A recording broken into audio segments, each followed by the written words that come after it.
Hello, my name is Catherine and I want to talk to you about why we are proposing changes to IVF arrangements in Greater Manchester. At the moment, there are different arrangements in each of the 10 boroughs across Greater Manchester. We want to address this inequality and have recently undertaken a public consultation in which we have proposed that the women of Greater Manchester should all have access to one cycle of IVF, with a further cycle available if the first one is cancelled or abandoned.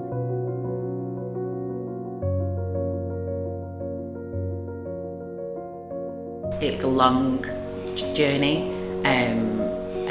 I started it at the age of 32 and I wasn't successful until I was 40. It wasn't a choice in terms of fertility, but most importantly I'd found my person that I wanted to grow with, and grow in all of those ways that you do when you're in love, and the next step was for us to create something that just continued the love that we had in the form of a family. It was a long process. It was 6 rounds in total, of which the majority of those we ended up having to pay for ourselves. The first one was very much a test and learn. So I wouldn't have my child without IVF. So it got me to the place that I am now, and the joy and the happiness and the experience that we're having as parents, and being able to share that experience with our extended family has been amazing. I've been able to have our end result, and with infertility on the increase, it just means that this is no longer a choice for a lot more people, and is going to become even more of a need for many. Throughout the 6 weeks of the consultation, we spoke to over 2,000 people.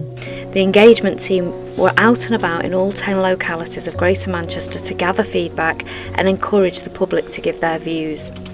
This included attending focus groups and community groups, which enabled us to reach many of Greater Manchester's diverse communities.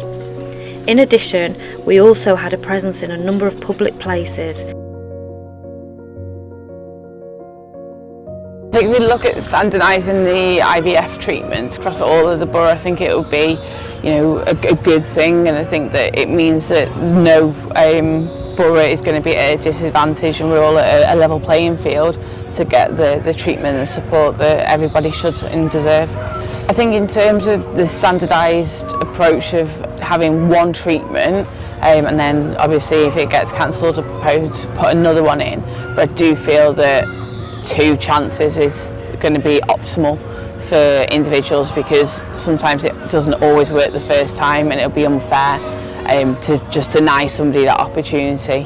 So 2 options would be the preferred, but again, it's a standardised approach. I can see from a cost perspective, 1 cycle would be financially better for the NHS, but if it was me in that if I put myself in those shoes, I think I would like to know that what my options would be as a backup, because obviously it's a big decision to be making, and if that first time doesn't work, then what does that look like for me in my future if I want to try to have a baby. Your preferred option does not reflect evidence-based healthcare. Only one cycle available to women increases the pressure, stress and anxiety incredibly in what's already an extremely stressful and worrying process.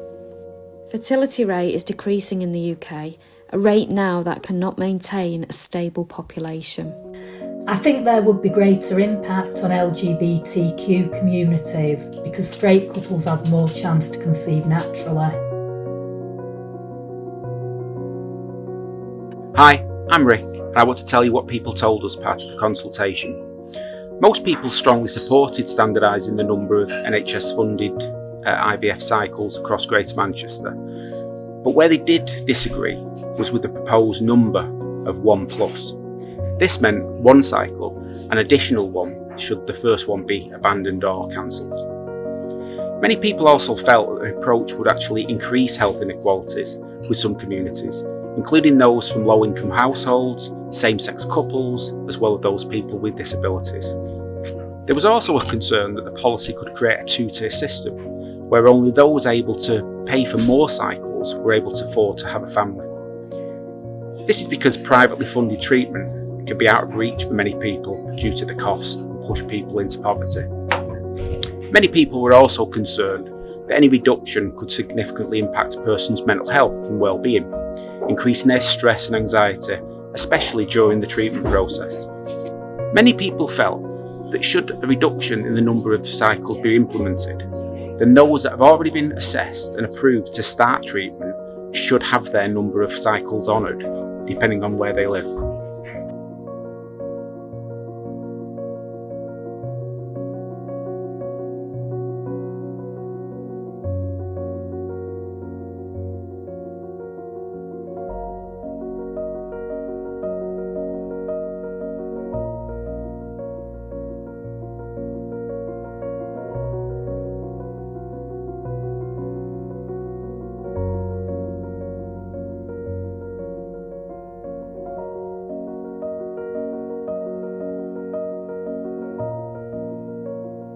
The consultation report will now commence to our governance process, along with the Equality Impact Assessment and any other relevant evidence.